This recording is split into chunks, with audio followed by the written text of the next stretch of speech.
thrift-auntie vibe. That's how my daughter described me in front of a crowd to sell clothes. She thought it was a playful joke. I turned it into a lesson written in receipts and legal forms. This is the story of walking into a polished gala, not to argue but to read facts into a microphone, and to prove that real sustainability is found in the stitches that get you through a winter, not in the slogans printed on a banner. Some humiliations don't arrive with shouting. They slip in dressed as taste. They come with flattering light, a practice laugh, a camera held at a pretty angle, and words like aesthetic and legacy, used the way a sharp seam ripper is used. Neat, almost elegant, but meant to cut.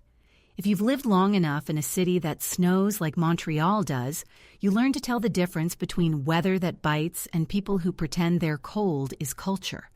Either way, you carry a needle in your pocket. Either way, you mend what tears. I'm Claire Desrochers. I am 54, a widow, and I run a shop I named La Répareuse, the Mender, on a small block off Boulevard Saint-Laurent, where the street art gets painted over and repainted like it believes in second chances. My place is not fashionable. It is useful. We lend dresses for interviews and ceremonies. We sell coats for the kind of winter that argues with bones. We teach people to close a seam without drawing blood.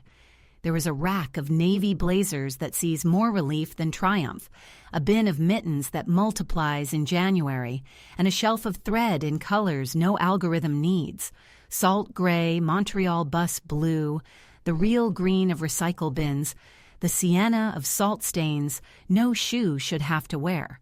I unlock at 8 because transit workers and school aides want mornings that don't rush them.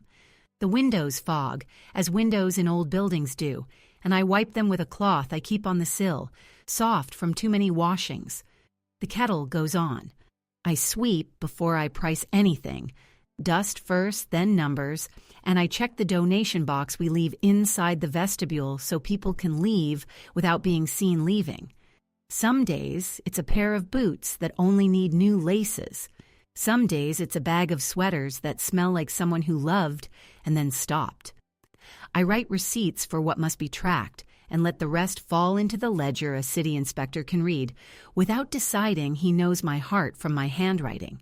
The sign over my door is a tin rectangle I bought from a scrapyard and painted myself. It says, "Don't pretend, mend," in French and English, because I refuse to choose between the languages my life needs. The paint is not smooth. Handsome is overrated when you're cold. My daughter is Elise. 27. She works in PR for a fashion company in Mile End that uses words like sustainable and capsule and drop. She is good at arranging a room so it points toward her without looking like it does. She is good at finding light. She is good at asking a camera to forgive things. I helped her get there. I sold the old Civic for her tuition deposit at LaSalle. I took on an extra Saturday workshop to pay for her Paris internship flight. When her first apartment needed a guarantor, I added my signature in the space the landlord said required proof of love. I do not list these out loud. I am listing them here because I need to remember what stitches look like when a person pretends they cannot see them. On Tuesdays and Thursdays, we run a Mend It clinic in the back. The table is scarred and honest. We teach basic things: how to reattach a button, how to catch a dropped stitch, how to turn a cuff. A CLSC nurse brings scrubs for mending and leaves with a sandwich someone else didn't finish. A new arrival from Syria brings a coat with pockets torn by the weight of keys he has only recently learned belong to him. A retiree who used to tailor suits on St. Catherine shows teenagers how to press a seam with the side of an iron so the shine doesn't give you away. Some mornings, a man who sleeps on the night bus leaves a plastic bag of denim in our vestibule with a note that says simply, "Merci." I sweep, I measure, I thread. I do not narrate. The day of the event started like any other. Snow on the curb looked like proof life continues without our permission. I set out the forlorn rack, clothes for court dates, for funerals, for the kind of job that asks you to apologize for needing it. I wrote 2 names in the bound book we keep near the register, because paper remembers without hoping for likes. At noon, I loaded a cart with a few dresses to photograph for the fundraiser page. Marché Jean Talon has better light than my shop, and I ate a bowl of soup while reading the email my daughter had sent 3 days earlier. Maman, come to our capsule launch Friday night. So proud to show you what we're doing. Dress code, clean lines, minimalist. There was a heart emoji. I do not use emojis, but I accept them the way I accept bus schedules that favor other people's convenience. I chose my best tweed coat, the one I had taken in at the shoulders after the winter that made me smaller without making me weaker. I cleaned the salt off my boots and had the heels redone at the cobbler, who still answers the phone like it is a person. I sewed a button back on a black dress I had loaned to an unemployed teacher and decided I would wear it with the tweed because Montreal women learn early to dress for weather and insult. I packed a cloth handkerchief because sometimes joy makes you cry and sometimes onion confit does. In Mile End, the event space used to be a warehouse where shirts were cut for export. Tonight it was a white box with a bar, a step and repeat and bare brick that had learned to endure heels. Lights rimmed the room like attention. The backdrop read, Sustainable Future. Local voices in big letters and smaller ones that named a sponsor with a reputation for campaigns that look like charity and count like advertising. Elise glowed. That is the word. She wore a black jumpsuit you have to be young to believe in, and she greeted people by their first names, forgetting the last names of those who would need them later. She saw me and kissed both my cheeks so fast a camera would miss it. "Maman, stand by the back near the props," she said, not unkind but not kind, looking past me to a guest list that mattered more than my face. I moved to the edge because I have spent a lifetime standing where the work gets done without asking for a spotlight to pretend it helped. The music made conversation sound like a negotiation. Influencers looked at each other's shoes the way prairie farmers look at skies, reading futures the rest of us will live under. The rack near the stage held the capsule pieces. Black, beige, a green so deliberate it wanted to make you feel like you were withholding hope if you didn't buy it. Elise took the mic. She introduced the line with words that had their own weight: intentionality, transparency, circularity. She thanked a list of mentors whose names sounded like brands. She thanked the community that raised me, as if the phrase could be borrowed for an evening without paying interest. Then she looked over at me. "And this is my mother," she said, and the camera turned and caught my tweed, my boots, the way my hair refuses to obey what magazines prefer. "She's our thrift-auntie vibe," she added with a smile, to laughter that pretended to be friendly. "We love her, but we're pushing beyond that aesthetic." The word aesthetic hit me like a snowball packed with ice. Not because strangers laughed. I am over 50. Strangers have been laughing at sensible coats since I was 20. It hurt because my daughter had chosen a microphone over a hand. Somebody near the soundboard said, "Legacy drag," and the words fell like salt in January, rough and ready to melt what should be solid. In the second row, a woman I recognized from a magazine raised her phone to get a shot of my reaction. I gave her nothing. My face has learned not to serve cruelty for free. I moved to where the coffee urns were set. The volunteer pouring did not know she was pouring, for a woman whose cheeks had just met the kind of wind that gets invited to parties. I said merci and took the small paper cup between my hands, the way I take a child's hands before I cut a thread. On the far wall, next to a screen that would later show a video of a model pretending to hem, an assistant was removing a small placard that listed supporters of the event. I saw my name on the cardboard, my shop's name, La Répareuse, printed in black with a line under it. In-kind repairs and clothing allowances. The assistant peeled the tape and dropped the placard into a box with other omissions. She did not see me looking. I don't think she would have cared if she had.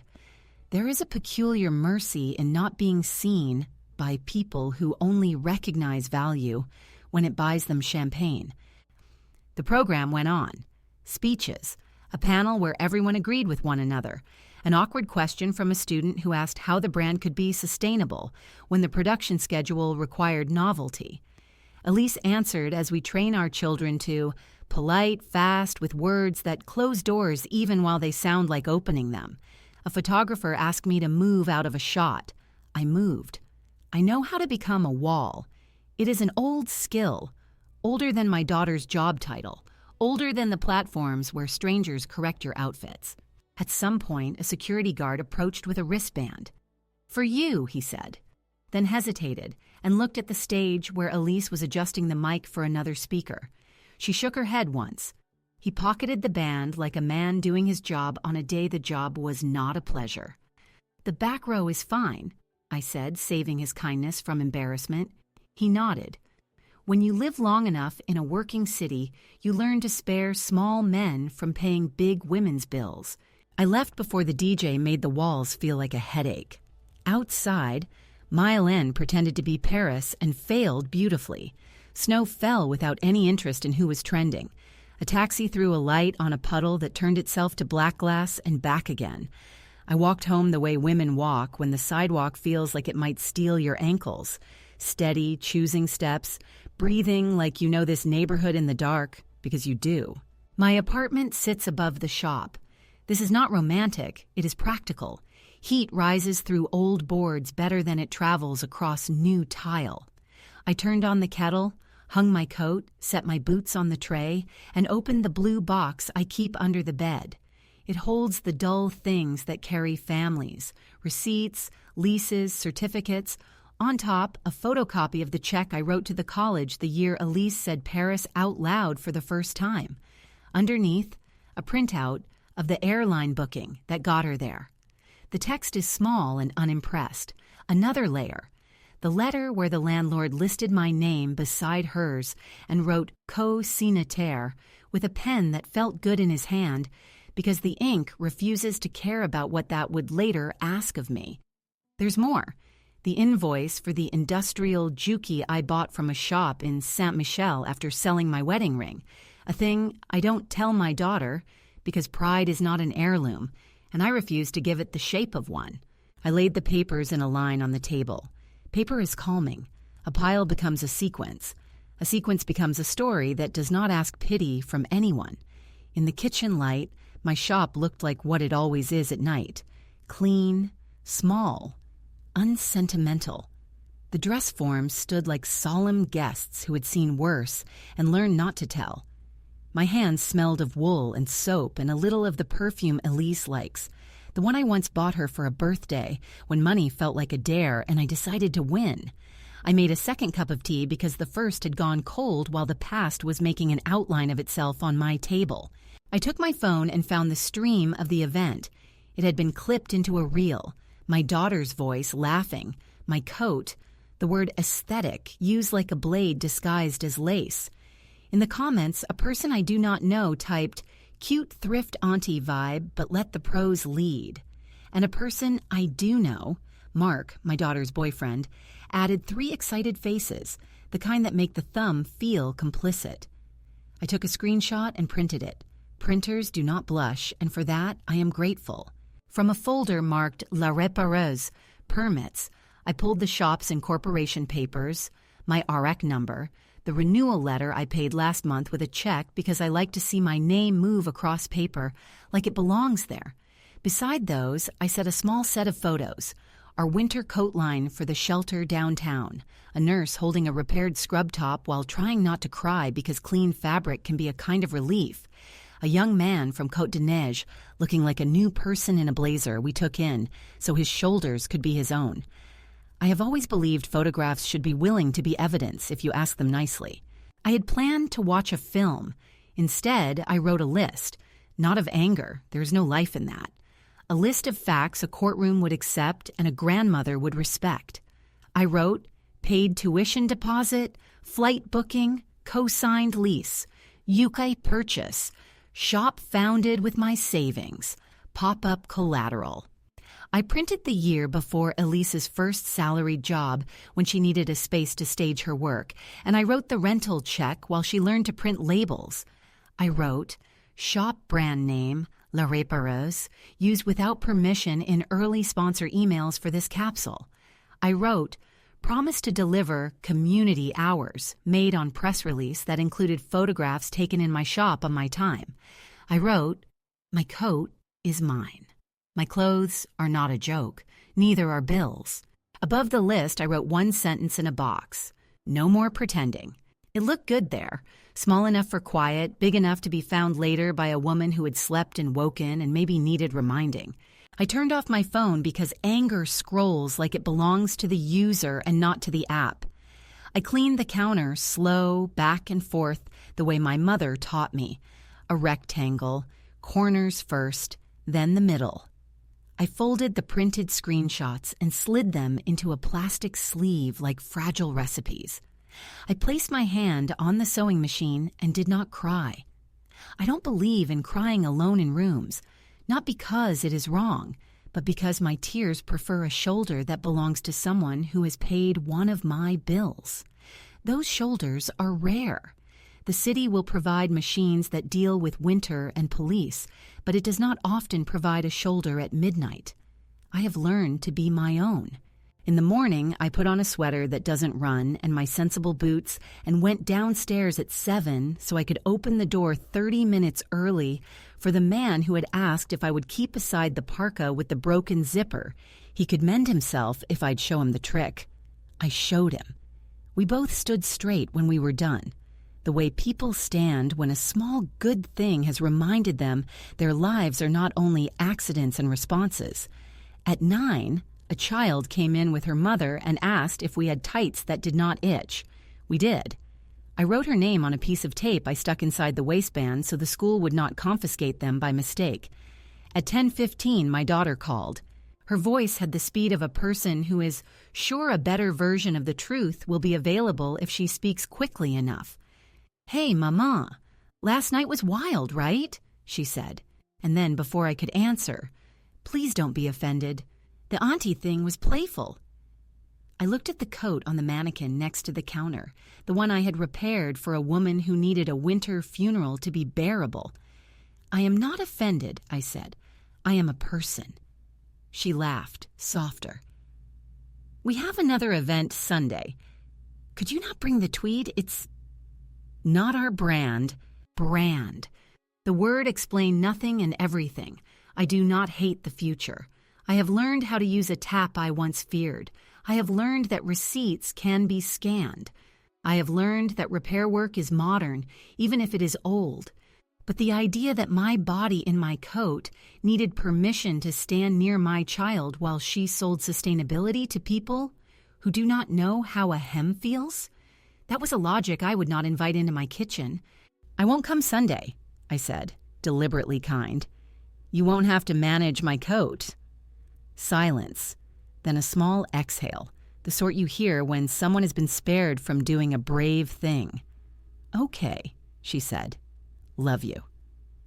We say that at the end of calls, the way divers press a hand to the dock before they jump.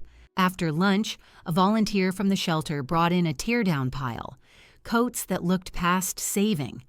We triaged. One could be saved with new cuffs cut from a donor sweatshirt. One needed a zipper that would cost more than the coat. One needed a seam I'd only learned once and had practiced on scrap in case life required it again. I took that one to the machine and stitched as if a committee were watching, not because I needed their vote, but because there is a pleasure in knowing the stitch holds up even when nobody claps. In the late afternoon, a woman from a local paper messaged the shop account. "We loved your winter drive last year," she wrote, and asked if she could profile the clinic now that temperatures were dropping. I said yes, but not this week, and she said she understood with a swiftness that made me suspect she had watched the stream and recognized a mother. It's comforting when strangers are fluent without your briefing. Near closing, I walked to the back room where we keep the good thread, the machine oil, and the box of tax receipts I try to label better than my past self managed. I pulled down a binder I keep for the unglamorous things: bank letters, lease renewals, dull emails that become lives when strung together. I added my new prints to a section I named in pencil, E, Events. I slid in a copy of an old email that mentioned my shop as a supporter of my daughter's pop-up when she first put her name on a poster. The font then had been naive, not aggressive. I felt for a minute the gentle grief of time that had not come for me, but had asked me to give up something I thought I could keep. The city gets very quiet right before dinner. Cold pulls sound inward. I stood in the shop with the lights off, the front window making a mirror with a reflection that looked like a woman who expects her clothes to introduce her only to weather. I wrote a small sign to tape to the door for tomorrow. Workshop. Mending elbows, patching knees. Free if your work jacket needs to survive January. People like me don't write the word free often. It is not because we are stingy, it is because we know free needs rules to stay useful. But a Montreal winter is a rule. The rest arrange themselves. On my way upstairs, I thought about what it means to be dressed down. In English, it can mean made casual. It can also mean humiliated. My daughter intended the latter. What I intend now is a third thing: to dress down a story, to strip off the drapery, show the seams, decide out loud what holds, what doesn't. Some people need mood boards. I need a table that fits paper. I have the table. I have the paper. I have a shop full of witnesses who do not care if a French word sits beside an English one, as long as both are spelled correctly on a voucher. There will be a gala. There will be a room with a microphone and a sponsor who wants a narrative with 4 beats and a charity at the end. There will be a banner that leaves out names that do not photograph well. I know how those nights go. I will not stand at the back waiting for a wristband that won't arrive. I will stand where my work lives, and I will gather what proof looks like when it breathes. Invoices, lists of hours, a city registration number, the quiet letters of people who slept warmer because an old woman knew her machine. I don't want to fight. I want a ledger. I want a sentence that reads the same in the morning and at night. I want my child to speak about sustainability without using me as a prop. If she can do that, we will be able to wear the same room. If she can't, I will bring my own light. Tomorrow I'll open at 8, sweep, boil the kettle, tape the workshop sign to the door, and move the heavy rack by myself, because I always have. Then I will take the blue box and the binder to the long table and start arranging the next part of this story in the right order.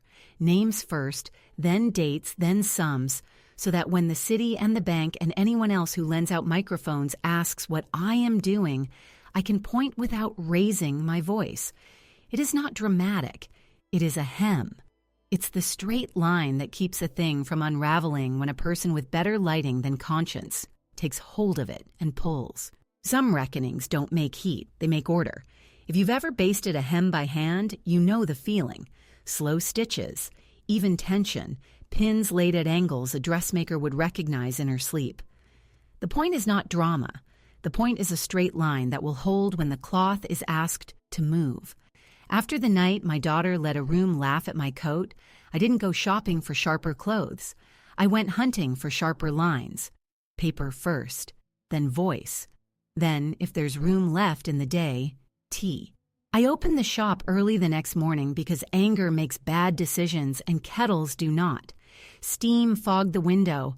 I wiped it with the old towel and wrote the date on the chalkboard by the door. The board read, in 2 languages like always: mend, don't pretend. Bring your elbows, we'll bring thread. I checked the donation bin in the vestibule. 2 scarves, 1 winter hat, a coat with a zipper that had given up on itself, and I set the kettle back on so the repair bench would feel like a bench and not an obligation. Then I took the blue box of documents from the back shelf and set it in the good light. Paper looks braver in mourning. When the first customer left with a blazer that made his shoulders behave, I flipped the sign to back in 20 minutes, slipped my coat on, and walked to the copy shop on Saint Laurent. 10 blocks of salted sidewalk, a dash across the corner where the plows take a liberty, and a nod for the baker who knows I prefer loaves with crusts that argue. I made certified copies of the co-signataire lease, the tuition receipt, the airline booking. That strange little line of text that had felt like permission to dream at the time, and the invoice for the juki. I bought a pack of clear sleeves and a thick red elastic and felt relief at the mundanity of it, the way a person feels when she remembers she can fix a drip by tightening a washer, not praying. Back at the shop, I called the bank that holds Elise's credit line.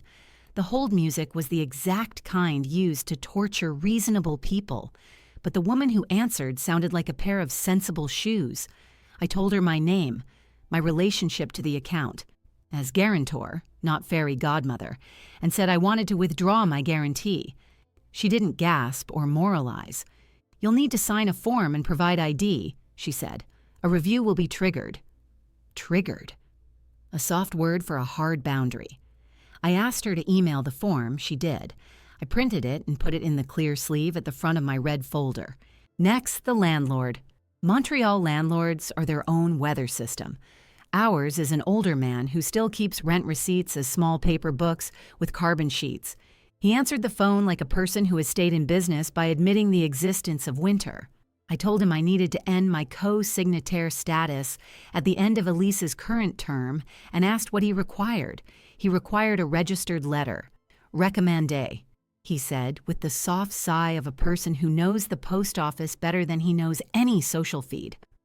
I wrote the letter by hand first, because language behaves when a pen touches paper, then typed it with my best plain font, printed 2 copies and slid them into envelopes with his name on one and mine on the other. Canada Post would provide the proof a stranger respects. I could provide the rest. By noon, the shop filled in the way it does when the temperature drops, and the STM buses carry passengers who have learned the fine art of existing in a city that likes to test people. A CLSC nurse tugged at a seam and said she didn't have time to eat. I cut a sandwich in half and told her the second half belonged to me, so she would accept the first with dignity. A student needed a zipper pull and 3 minutes of knowing what to ask for. I gave her both. Between customers, I kept adding to the folder. The shop's rec extract I printed from the registraire website. My name is registrant, not up for debate. Our municipal permit renewal with last month's date in the corner. The insurance letter no one ever wants until they do. In the afternoon, I walked to the post office on Park with the registered letters tucked inside my bag like eggs, and bought the kind of service that prints a tracking number, so the future can't pretend it lost the address. The clerk stamped in that rhythmic way people in uniforms know how to do, no matter the season. "Signature required?" she asked. "Yes," I said, and took the stub that would later be worth its weight in sleep. From there I went to the small law office above the dépanneur, the one with the framed certificates arranged like a quilt in the hallway. The receptionist knows me by my coat. She put a stapled packet in my hands with the diligence of someone who understands what a deadline is. The draft of a cease and desist letter addressed to Elise's employer regarding the use of La Réparouse's images and language in their sponsor deck. It read like something that would breathe fine in a courtroom and did not need decoration anywhere else. The lawyer, a woman not much older than my daughter, walked me through the bones of it. Misrepresentation, implied partnership, intellectual property, greenwashing risk. When she said the last phrase, she looked up at me carefully, gauging whether it would land as sarcasm or concern. "Concern," I said, because I found the word exactly right. They used my photographs of the shelter coat line in their press kit, I added, and slid the printouts across the desk. She read quietly the way you stir a pot to keep it from catching, slow and consistent. "We'll send this registered and by email," she said. "The sponsor will receive a version suited to their appetite for avoiding scandal." I nodded and set a check on the desk in a way that made the number look like a simple truth, not a sacrifice. I left her office with 3 more things than I had walked in with: the letter to the brand, the letter to the sponsor, and an application for a trademark for La Répareuse, word mark and design mark, the phrase "mend, don't pretend," the shop's bilingual line, the basic logo. Trademarks aren't romance. They're a coat check stub for a room where names are too easily borrowed. The application wouldn't be approved for months. Filing starts the clock. Time can be a tool if you let it behave like one. I spent the next mornings teaching the back class as if nothing had happened, because nothing had happened that changed the way wool threads accept a needle. In the quiet between the sound of the machine and the rustle of coats, I sifted our archives. the pile of handwritten thank you notes from the shelter that understood what their gratitude cost them, the photograph of a city worker in a borrowed parka with his child on his shoulders at the winter festival, the laminated flyer from the library outreach that had printed our number in a font too small, then apologized with 3 extra volunteers. I asked each of them for a short letter about what we do, not praise proof. They wrote like people writing about soup, simply with attention to how it keeps. My old tailor friend from St. Catherine contributed a paragraph that made me swallow twice. Repair is not nostalgia. It is the discipline of refusing waste. It is the grammar of love. I slid his letter behind the insurance certificate because systems respect poetry more when it sits beside numbers. Elise texted twice that week, once to ask if I could loan a vintage coat for a shoot, workwear but make it gentle, she wrote, and once to ask if I would approve use of La Répareuse in a caption about the community that raised me. I said no to both with clean sentences. For the coat, I wrote, loan inventory goes to people who need to be warm without a camera present. For the caption, I wrote, do not use my shop as proof of your publisher's virtue. She didn't answer. That's not disrespect. That's distance growing like ivy likes to grow. Quiet, fast, uninterested in whether you planned for it. Then came the podcast, because of course there was a podcast. Elise's voice, crisp, good mic, said, unsticking the past and the letting go of thrift-auntie aesthetics and moving beyond legacy. Legacy made her mouth round and important. Someone sent me the link with the best intentions and a sad face. I listened once in my kitchen like a person checking the weather before deciding whether to shovel now or after supper. I made notes of times and phrases in a small spiral I keep for recipes and reckoning. When the host said, clothes can be a site of generational trauma, I turned the dial on the kettle and said to the empty room, so can unpaid invoices. The room agreed the way rooms do when they keep working, whether you're clever or not. On Thursday, a coordinator from the Maison de la Culture wrote, she had seen our winter coat line 2 years ago and wanted to ask if we would mount a small exhibition called Redress Montreal in March. Photographs and garments with tags describing who wore them, where they worked, how many hours were in each seam. She had a budget, not much, but more than the last time, and a calendar. I said yes and left her email open on the computer while I cut tags from thin cardstock with the rounded edge cutter I guard the way other women guard jewelry. I printed the first tag as a test. Scrub top, stitching replaced, seams reinforced. Hours, 1. Fabric source, donated. Thread, purchased. Plain as salt, accurate as a winter map. Friday, I walked to the city's small office that handles economy circulaire. Calm rooms with posters that use green sparingly. A civil servant with warm hands took my application for a micro-grant to run Sunday clinics free through February and to expand the coat line to 3 nights a week. She asked for our REC number. I gave it. She asked for 2 references. I handed her 5 letters and a photograph I didn't mind losing to a file folder. We're asking for small things, I said. And she nodded like a person who has chosen a job where the word small is recast as the kind that takes skill. We will respond within 10 business days, she said. I liked that within. It sounded like a promise learned in winter. Back at the shop, a young man I'd never seen before came in with a camera and a smile that thought it deserved a welcome. I'm here for some B-roll, he said, adjusting his lens. Elise said you're like the vibe.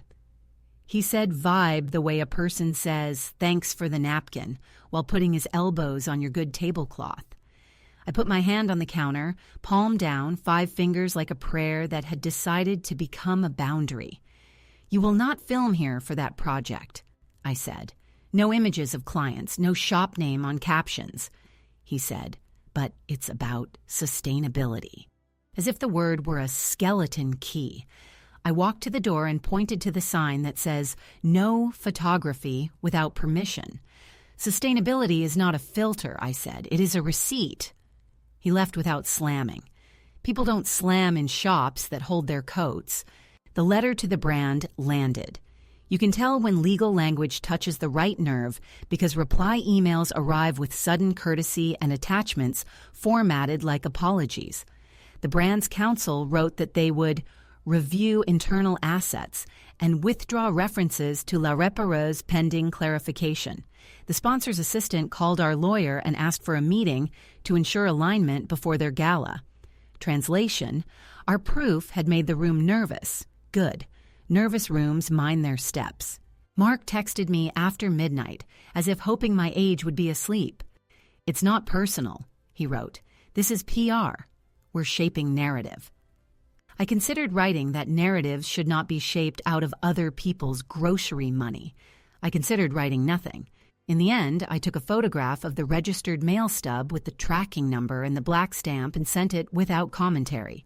Even boys who love light more than they love paper understand stamps eventually. The next day, the mail brought the bank's form confirming receipt of my withdrawal as guarantor. A sentence halfway down, the kind nobody reads until they have to, said a review would be triggered within 5 business days and may result in adjusted terms. I slid that copy into my red folder and taped the second to the inside of the cabinet where I keep the cheap tea bags. I wanted to see it when I reached for something warm. I wanted to remember that warmth is the product of heat, applied on purpose, not feelings left to steam the room. On Sunday, the clinic was full. I ran the iron. 2 teenagers mended elbows with patches cut from a pair of jeans, too far gone for anything else. A woman whose husband had left took quiet from the sound of the machine. Midway through, a man I did not recognize stood in the doorway and asked if this was the place he'd read about where you could get your winter coat zipper fixed without being asked to describe your shame. I said yes. He held up his coat. We fixed it in 10 minutes. He cried without noise. I cut a piece of tape and wrote his name inside the hem so when the cold tried to steal it later, it would find itself returning to the right body. He said merci as if it hurt and felt better. I said de rien like a grandmother and a shopkeeper both. Both were true. That night, I went through the prints again and added the trademark application receipt I had scanned and printed for myself. It is a small kind of pride to see your shop's name on a government portal page, not performative pride. The tidy kind, the kind that reads filed and feels like a button snapped into place. I also wrote my own public letter, not a post, a letter.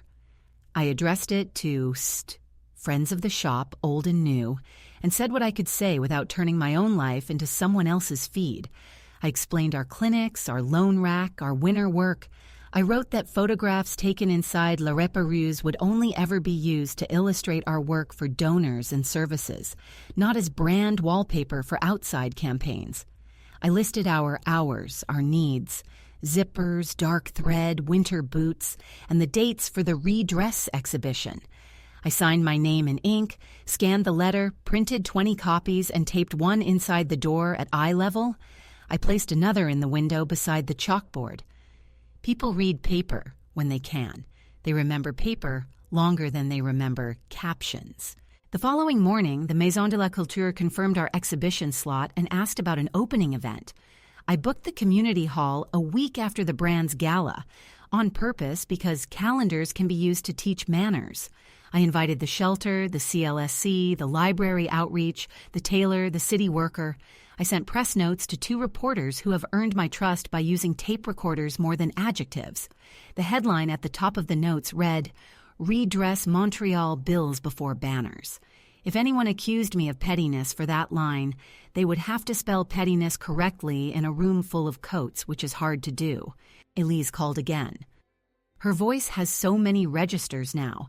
I try to hear the one that belongs to my child. "Maman, I saw your letter," she said. "Are you trying to embarrass me?" I was standing by the window with the needle case open and the good scissors in my hand, and the answer did not need to be embroidered. "No," I said. "I am trying to tell the truth where it lives. You are invited to the exhibition." She exhaled, but not angrily.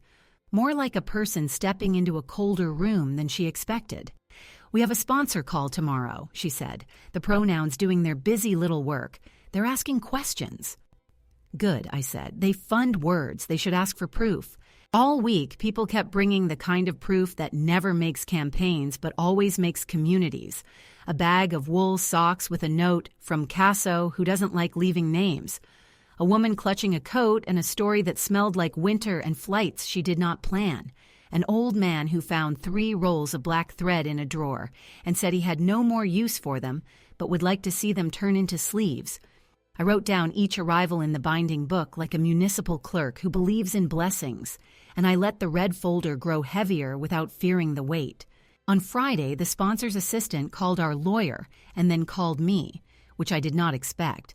She asked whether we would consider a joint announcement at the gala about best practices for community partnerships.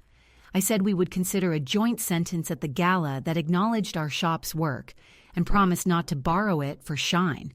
The assistant laughed and then apologized for laughing. "Write it," she said finally. "We'll try." I wrote it. It fit in 3 lines. It asked for nothing a polite person would refuse. Late that night, I took the exhibition tags from the printer and punched holes in them, threaded twine through with the quiet focus of someone repairing a mind. I wrote the first story out longhand on an index card so I could hear it out loud before it stood in a room under good lights. Winter parka, zipper replaced, cuffs rebuilt from donor sweatshirt, worn by G, snowplow operator, hours 225, paid by winter fund, cost, 8 zipper $1 thread, 2 hands. I stuck the card inside the tag sleeve and smiled because accuracy can be sweet when it doesn't need a stage. On Saturday evening, when the city had turned to that particular blue that winter evenings in Montreal hoard like an inheritance, I pulled the metal gate across the shop door and switched the sign to Fermé. I set the red folder on the counter and put my hand on it the way a person blesses a child who is leaving to do a big thing. Not because the child needs magic, but because you do. I looked through the window at my sign, tin, crooked, good enough, and whispered the words I have decided will be my only speech if a microphone ever arrives on a night I didn't ask for one. Banners are for after you pay the bill. The room approved. There is a gala coming. There will be a microphone and a patient audience and those tall bottles of water that look expensive on purpose. There will be a banner that would prefer my shop to be a mood board. And there will be paper, mine, filed, mailed, signed, backed with work and names that belong to people who bring their coats to me because the cold does not care about branding. I will not dress up as an idea that flatters someone else's sponsor. I will be what I have always been in rooms where dignity costs nothing and everything. A woman with a needle and a ledger and a city registration number that can be read with gloves on. The next part will not be fireworks. It will be a reading of names and dates and terms near a stage set for products that claim to improve the world. It will be the neighborly version of a storm. Polite, expected by those who watch sky for a living, and stronger than anyone wanted because they planned for lights but forgot about wind. And when it's done, and the papers have made their quiet case, and the brand has decided whether to untangle itself from the habit of using mended lives as decor, I will go back to the shop and staple the receipts to the page where they belong. Then I will put the kettle on. Some endings happen under chandeliers and hashtags. Mine arrived wearing fluorescent wristbands and an usher's whisper. I've come to think that justice, when it's done properly, looks less like triumph than housekeeping. You wipe a counter other people only photographed. You put names where they belong on forms. You say pardon while you move through a crowd because the goal isn't to bruise, only to make room for the truth to stand. If you've ever taken a hem down while the wearer was already in the dress, you know the feeling. Steady hands, patient light, no theatrics, just the quiet relief of a straight line at last. The gala took place in the same converted warehouse in Mile End, the brick cleaned to an urban glow. The lighting rig hung low enough to flatter foam cups. The sponsor's banner filled a wall. Sustainable future, local voices, this time with the smallest of footnotes I had asked for. Community partners acknowledged on stage. You wouldn't notice it unless you were looking for it. I was. Montreal had turned a deep blue outside. the kind of evening that makes every breath look like a sentence leaving your mouth. I hung my coat on a rack that used to hold stock when this building still worked for a living, put my hand on the red folder in my bag to make sure it felt me there, and stepped into a room that was very sure of itself. They did their part with grace. The stage manager checked the mic. The social media team set up phones on tripods like periscopes in a sea of curated outfits. Elise moved from cluster to cluster, her black jumpsuit like a uniform for good intentions, her smile a practice treaty with light. The investor coach types, the ones who can turn any noun into a deck, stood near the bar. A DJ tested a bass line that sounded like a heart congratulating itself. I wasn't there for revenge. I was there for order. Paper first, then voice. I reminded myself of that as I watched a volunteer tape down the cord at the stage's edge with a neatness that made me want to tip her. I recognized my people by our relationship to tape. Backstage, a sponsor representative with an expression of polite bravery introduced herself. "We received your council's letters," she said. "We've adjusted tonight's program. We'd like to read the joint sentence you sent." Her tone held the relief of a person who has chosen policy over PR and would like to keep her job. "We're also pausing use of community imagery across assets pending review." She said assets the way an accountant says cake. No emotion, just arithmetic. I thanked her for respecting arithmetic. She smiled because she understood we had just agreed to be grown-ups. I had asked to speak briefly, not as a brand, not as a mother yearning for reconciliation, but as a shopkeeper from a cold city who keeps receipts. The teacher who always calms gyms took the MC role again. Bless Montreal for knowing which throat belongs to a microphone. She welcomed the room, named the sponsor, named the charity partner, and then looked straight into the crowd and said, "Tonight's conversation about sustainability includes the people who mend what others market. Please welcome Claire de Rocher from La Répareuse." Applause came like weather. I stepped up ahead of it with my red folder because I trust laminations more than I trust volume. I set the folder on the lectern and put one hand over it lightly so nobody would think I'd been handed a prop. I did not scan the room for my daughter. The point wasn't to catch her eye. The point was to speak into a shape that could hold truth without needing anybody to flinch. "Bonsoir," I said, and the room set it back like a reflex. I run a small shop on Saint Laurent. We lend clothes to people who need to look like the world believes them. We mend the coats of people who shovel snow so the rest of us can pretend winter is civil. We teach a hem to hold. I paused, not for effect, but to breathe like a person on a bus full of other people who have somewhere to be. "Two clarities for the room," I continued. "First, sustainability without receipts is décor. Second, community is not wallpaper. La Répareuse is not for rent as a mood. We are for rent as a service to people who freeze." I opened the folder, not dramatically, but the way you open a cupboard to reach the flour you use every day. I lifted the certified auric extract that listed my shop's registration, my name at the top. "This is where our name lives," I said. I held up the cease and desist letter, not to brandish, but to angle the embossed date toward the sponsor rep in the front row. "This is the boundary we set when our work showed up in another story without asking." Then I lifted the joint statement the sponsor had agreed to read. "And this," I added, "is a sentence we wrote together today.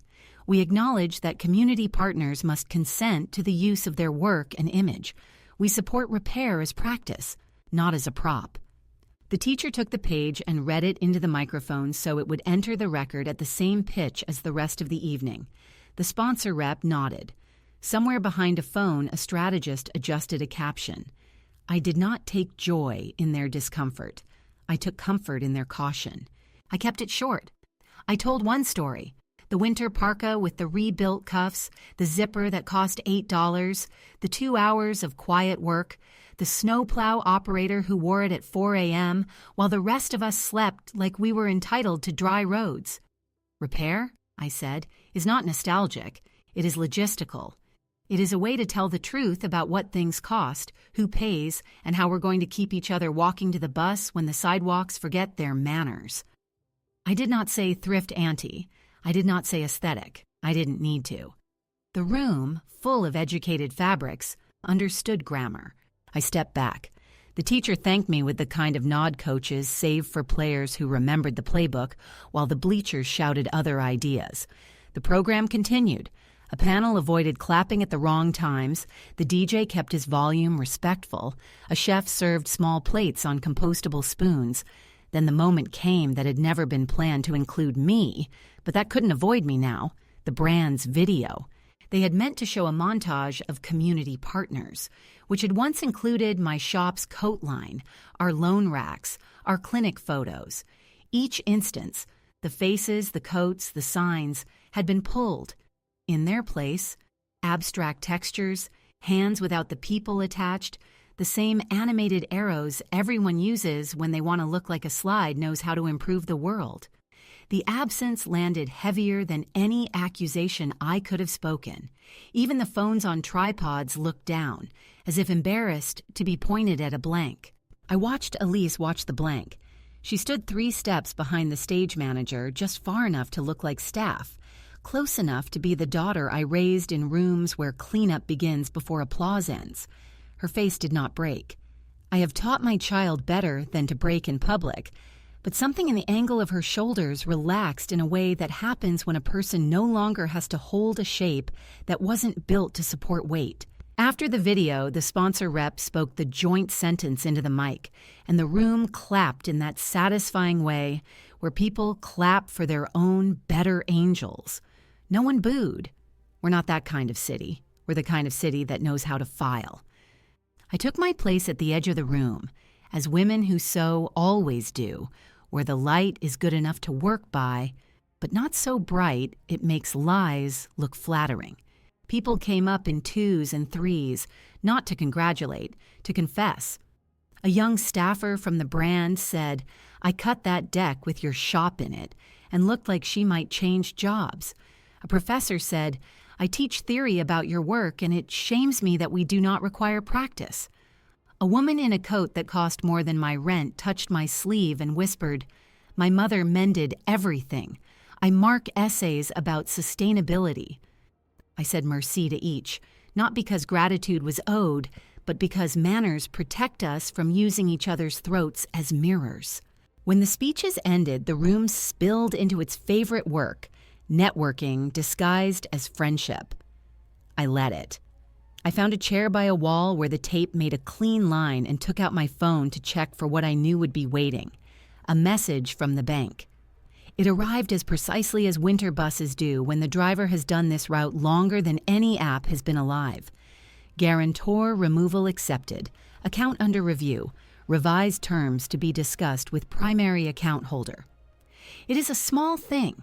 Sentences like that, small like zippers, small like the difference between a coat that closes and a coat that flaps.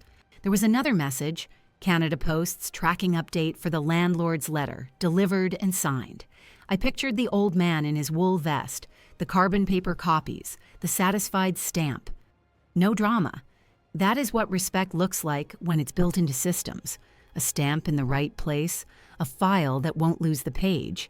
I was on my way to the coat rack to leave quietly when Mark stepped into my path, holding his phone like a pass. "Great speech," he said, the way a person says nice weather after keeping someone waiting in it. "Tough crowd, though. We can spin this." Spin. What a sad muscle memory to bring to a room already tired of dizziness. I told him no statement would be issued by La Répareuse tonight, or tomorrow, or the day after, beyond the one on paper I left on a clipboard by the door describing our hours and needs. He nodded as if I had confirmed my irrelevance. Men like that will learn with time or not at all. Both outcomes are weather. Neither will ruin a shop that knows how to shovel. I found my coat and was adjusting the scarf. Wool, mended, no apology, when I felt a hand take the other end and help me. Elise. Her fingers shook just enough to tell me she'd been holding too many nouns in one evening. "Walk me to the door?"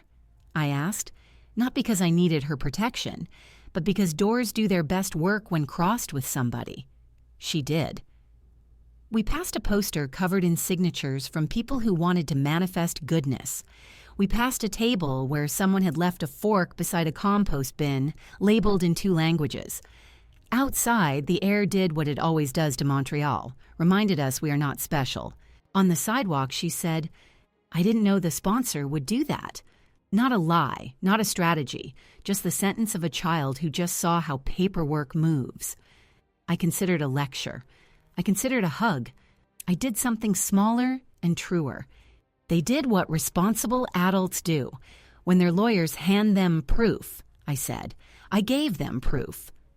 Her mouth did a small thing, apology's first cousin, too shy to approach without being invited. "Maman, she began. I saved her the rest. "You may come to the exhibition," I said. "You may carry chairs. You may not carry a camera. You may not use the word thrift-auntie again as if it were a cute insult." Her laugh was not pretty. It was real. "I can carry chairs," she said, "and I can issue a correction." "Do it for the habit," I said, "not the optics." We walked in silence for a block, the night introducing our breath to the street. At the corner, we waited with 3 other people for a light that obeys no human urgency. She said, still looking straight ahead, "The landlord called me about the lease." "He will," I said. "Talk to the bank. Make a plan. Pay your bills with the same hands you use to post." She nodded the way a woman nods the first time she realizes nobody is coming to lift the heavy side of a couch for her unless she asks clearly and pays fairly. Back home above the shop, I did what always steadies me. Counted the float for tomorrow, filled the kettle, put the red folder on the counter, and took out the papers one by one, like a patient opening her own chart with the doctor present. I slid the joint statement into a sleeve labeled Sponsor Compliance, the cease and desist into Brand Response, the bank email into Guarantor Removal. I printed the Canada Post delivery confirmation and clipped it behind the landlord letter. I wrote a single line in the shop log. Spoke plain, paper stood. In the days that followed, consequences arrived like properly sorted mail. The sponsor posted a small note that said, "We respect and support community partners. We do not use their images without consent," and tagged La Répareuse with our hours, not our mood. The brand published a correction. Images previously used were removed, pending clarification. We apologize. It did not say to whom. I did not need it to. They also asked whether they could send volunteers to our clinic. I said yes, with the condition they come without cameras and leave with calluses. 3 did. They learned to thread a needle. They learned silence can be polite, not empty. The Maison de la Culture opening drew the right crowd.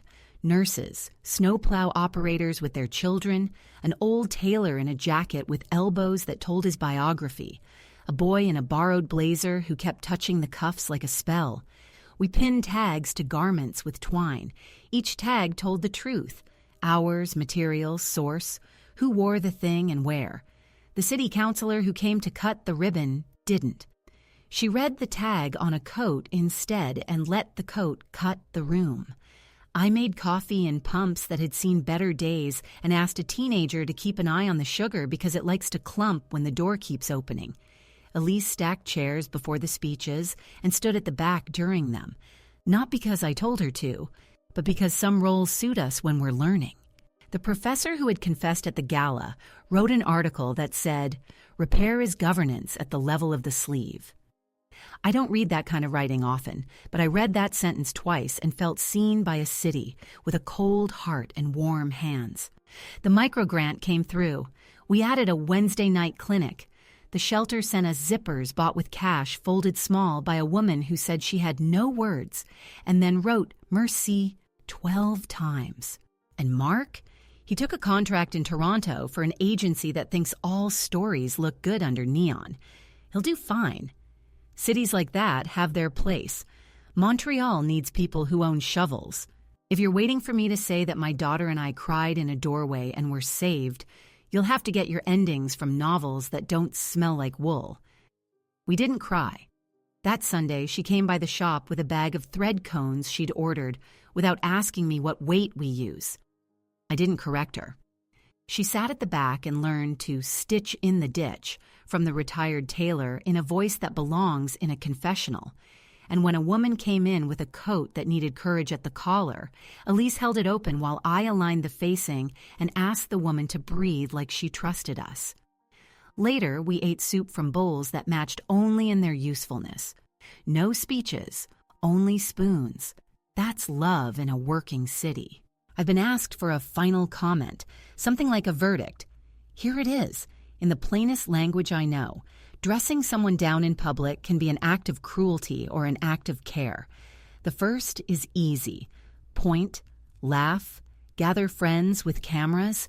The second is harder. Assemble facts, refuse spectacle, put paper on a lectern before a mouth approaches a mic. I did the second because I have spent a lifetime teaching seams to hold and people to stand. I did it because fashion loves the word sustainable, but forgets that sustain is a verb old women practiced before millennials discovered it on tote bags. I did it because my city freezes and the room for games is very small in February. If there's a lesson here that isn't just for my daughter, it's this. Don't let anyone turn your work into weather. Weather happens to you. Work is what you do. If someone pushes you aside with soft words, stand in the place where your receipts live. Keep your palms open. Speak low. Let the papers talk. Then go home and boil water. The kettle will sing even if nobody claps. If this story found you at a table where you've been mending more than fabric, maybe a family line, maybe a workplace that forgot who built its sleeves, tell me. Like this, if it gave you a spine's worth of steadiness, subscribe if you want more stories about quiet work that holds.